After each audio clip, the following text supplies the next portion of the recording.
So good morning to all of you, and in the last video you have studied about the magnetic scalar potential. Now we'll be discussing about the magnetic vector potential.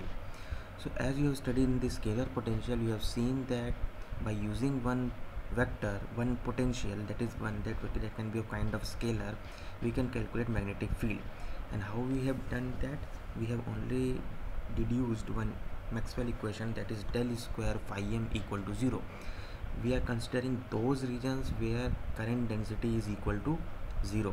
So we have calculated, we have deduced that phi m, that is nothing but the flux, is our scalar potential. But the main problem using scalar potential for the calculation of magnetic field density is that in magnetic scalar potential it is only useful when the region of space is away from the free currents, when the region of space is away from the free currents. But let's suppose if you are having any amount of that space of region which is having amount of current, which is having amount of charges, then how to calculate the magnetic field density? Because in that case your magnetic scalar potential will not be useful. So for that, now we will be studying about the magnetic vector potential. So if let's suppose J is equal to 0, then only magnetic flux density can be computed from the magnetic scalar potential that we have already discussed. Now if the potential function which overcomes the limitation is useful to compute B in region where G is present, where J is present. What is J? J is nothing but current density. So again I am repeating that the potential function which overcomes this limitation and is useful to compute capital B is nothing but magnetic flux density in a region where J is not now equal to 0. Your J is having a certain amount of value. That potential is known as magnetic vector potential. Moving to another slide. Simply you can see here that by using a Gauss law, or you can say time independent currents, and satisfying the Gauss law, we already know that the Maxwell equation, that is divergence of magnetic field density, is nothing but it is equal to 0. That you have to remember this, that is del dot B, that is the divergence of magnetic field density, is equal to 0. So del dot B is equal to 0. Now again one more property that you have already covered in the electrostatics part by Professor Shankar Godwal, that since the divergence of curl is always equal to 0, this is one of the property. When you are studying the divergence curl, that property is already being taught to you. That property tells us that divergence of a curl, divergence of any curl of a vector will be always equal to 0. So now if we want to say what is known as divergence of curl, so let's suppose divergence of a curl is nothing but del cross A is equal to 0. We can write it as del cross A. Your del cross A is nothing but the curl. Del cross A is nothing but the divergence of the curl. So we, by knowing the property as divergence of a curl is equal to 0, so we can think of that and we can replace this equation of Maxwell equation, that is equation number 1 in this slide, that is del dot B equal to 0. We can write, if del dot B is equal to 0, we can write that B can be written as del cross A, because we already know that divergence of a curl of a vector is always equal to 0. So if we are replacing B with del cross A, we will be getting again that same equation that will be satisfying that Gauss law, that is del dot B equal to 0. So now what is this A? As you have seen earlier in the previous slide, that B equal to del cross A. Any sinusoidal vector field is nothing but, I have already talked about the solenoids in the previous classes before the lockdown period. That solenoid, if you are having a particular solenoid, because magnetic field density will be also having a solenoidal structure, so any solenoidal vector field in physics can always be written as curl of some other field vector A. In physics, this is this one of the you can say a property, that in physics any solenoidal vector field can be written as a curl of some other vector field. You have to remember this, you have to understand this, that any solenoidal vector field in any electromagnetics or in any physics, it can be written as a curl of some other field. So we can write that this del cross A, which A is nothing but the vector field of some other region, we can write that del cross A, that is the curl of another vector field, will be giving me the value of solenoid of any other vector field. That vector field we are supposing here to be as nothing as magnetic flux density. So from here we can say, if we are knowing the value of A, if we are knowing the value or quantity of A, that A will be helpful for us for the calculation of magnetic field density. So from here we can say that A is nothing but magnetic vector potential. So from here we can say that A is nothing but magnetic vector potential. Again reading this slide. However, magnetic vector potential is not directly associated with the work the way that scalar potential, that is electric potential, is associated with work, because we have already discussed, because we have taken the analogy of electric potential to derive that del square phi or Laplacian, anything that we have discussed in the magnetic scalar potential. But this magnetic vector potential is not directly associated with the work as it was in the case of scalar potential. So the work done against the electric field E is stored as electric potential energy U, given in terms of electrical dipole moment. So from here we can say, if we are talking about the magnetic scalar potential, we can say that the work done against the electric field will be stored as electric potential energy, and that U can be written as minus P dot E. If you have studied about the electrical dipole moments, we have also undergone this formula. So you have to remember this formula, that U, capital U, is given in terms of electrical dipole moment, where small p is nothing but the dipole moment. This is your electric dipole moment. I have already discussed about the magnetic dipole moments in previous lectures, so you do not have to confuse in these two. This p is electric dipole moment, which is occurring due to the charges, and magnetic dipole moment is occurring due to the poles, magnetic poles, north pole and south pole, and this electric dipole moment is occurring due to the charges, positive charge and negative charge. Okay, so this U is nothing but the electric potential energy, which is occurring due to the dipole moment present, as formula, as this formula can be given as U is equal to minus P dot capital E, where E is the electric field intensity. So from here we can derive, or we can take an analogous of Ampere's circuital law for defining the vector potential, or for developing certain relationship between a vector potential, as the vector potential is defined to be consistent with Ampere's circuital law, and it can be expressed in terms of either current I or current density J. So because in electromagnetics you will be never talking about the I. You have to remember this from this point of time, that if you are dealing in electromagnetics or in physics, you will be never representing the representing the value of current as I. You will be always representing it in the form of J, because we will be always talking the value, where we will be always talking about the electric current density. We will not be talking about the electric current, and it will be true for electrostatics part also, and it will be true for magnetostatics part also. So you have to remember that we will be always and always talking about the current density. We will be never talking about the current. Okay, so it can be expressed in terms of either current or current density J, that is the sources of magnetic field, as follows.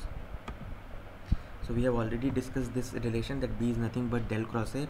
However, A is not uniquely defined by the above equation.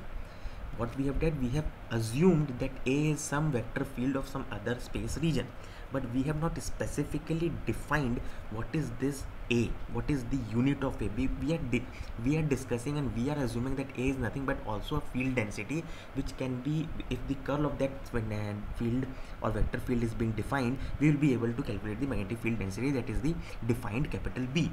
But we are not uniquely defining what is the value, what is the significance, what is the importance of capital A.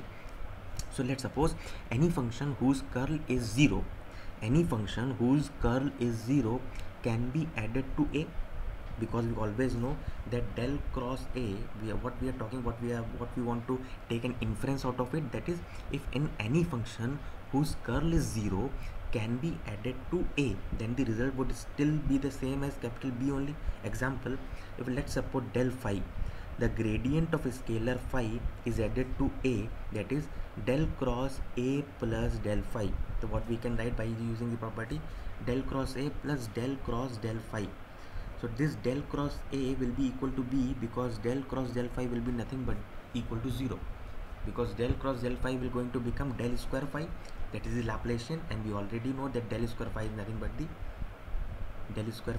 but the 0. So we are taking an inference out of it. If let's suppose we are adding some gradient of some scalar into A, the result will going to remain same, that it is not affecting the final result that is coming out to be capital B, that can be taken from this example. That is, if we are taking a certain scalar phi and we are adding an A to it, and then we are calculating, or we are taking a curl out of it, so what will be the result? That del cross A plus del phi in a bracket will be equal to del cross A plus del cross del phi, and we are knowing that del square phi is nothing but a Laplacian of an n scalar that will be equal to 0. So nothing but, if we are adding any scalar, any gradient of a scalar with capital A, it will not going to change its result, always will be getting the value of capital B only. Moving ahead, to make A more specific and unique, additional condition needs to be imposed on A. We have imposed one condition of adding a gradient of a scalar. Now we will be using some other specific units or specific items to get more specific out of capital A. In magnetostatics, a convenient condition which makes calculation easier can be specified as del dot A is equal to 0. You already know, but del dot B is equal to 0, so A is also some vector field only, so it will be also satisfying this Maxwell equation, that is del dot A equal to 0. In electrodynamics, this condition cannot be imposed. This is only applicable in magnetostatics. It is not applicable in electrodynamics or electrostatics. Okay. So the set of equations which uniquely define the vector potential A and also satisfy the fundamental equation of Gauss law, that is del dot B equal to 0, that is the magnetic field is divergence free, are as follows, as B will be equal to del cross A and del dot A will be equal to 0. So these two equations should be available with you, should be satisfying, then and then only you can use that capital A vector field to calculate the value of capital B, that is magnetic field density. This is the most important two set of equations. If any of the set of equation is not satisfied, you will not be able to call that particular different vector field that is named as capital A as the vector potential, which will be useful for the calculation of capital B, that is magnetic field density. If we are taking an inference of Ampere's law, so we can again calculate that del cross B can be written as del cross A. By using a property, we can write del that is gradient of del dot A minus del square A, that can be written as minus del square A. Okay, because we already know that del dot A equal to 0, so we will be left with only minus del square A. Therefore the equation del cross B is equal to mu naught J.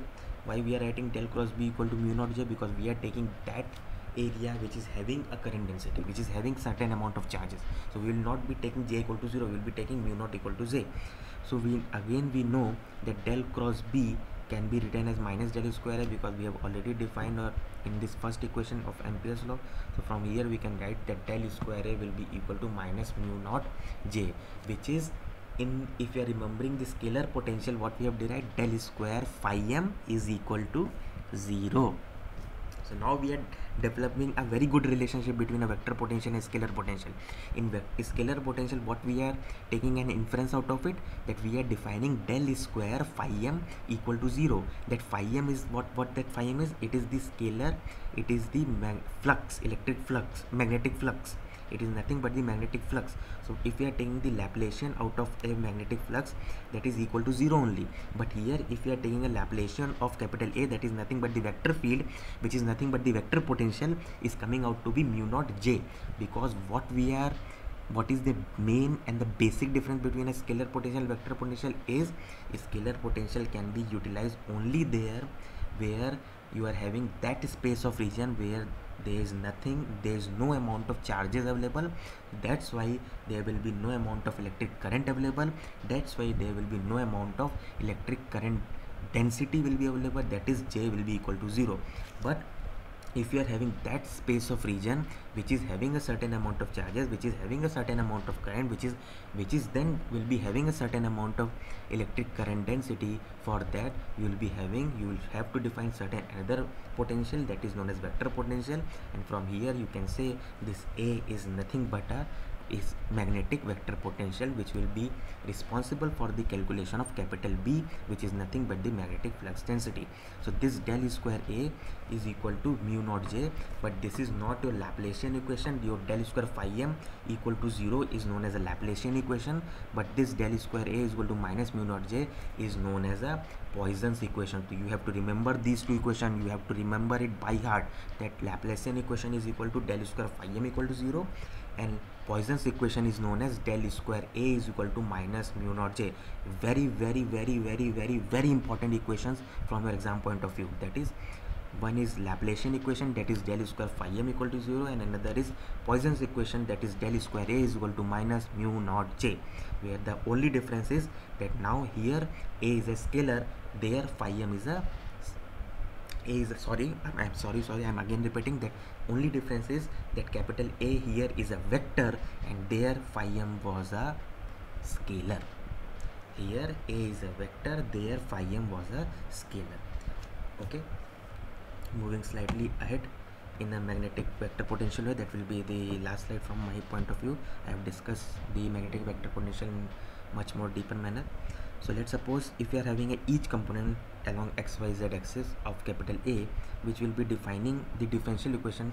This differential equation, if you can see very, you can say cautiously, you can say that this differential equation is only depending upon the which component axis. It will be only depending upon the x-axis component equation, because it is written as del square Ax, because this A vector is only on the x domain, so it will be equal to mu naught J times x. So a unique solution to this above equation, that is nothing but the Poisson equation, can be found out by taking the integrations and hence calculating the value of Ax. So it will going to specify me the value of capital A, that is A is nothing but the magnetic vector potential generated, that will be obviously generated by the steady state or steady value of currents, because we are using this type of vector potential only where we are having that space of region which is having a certain amount of charges, which is having a certain amount of current in it.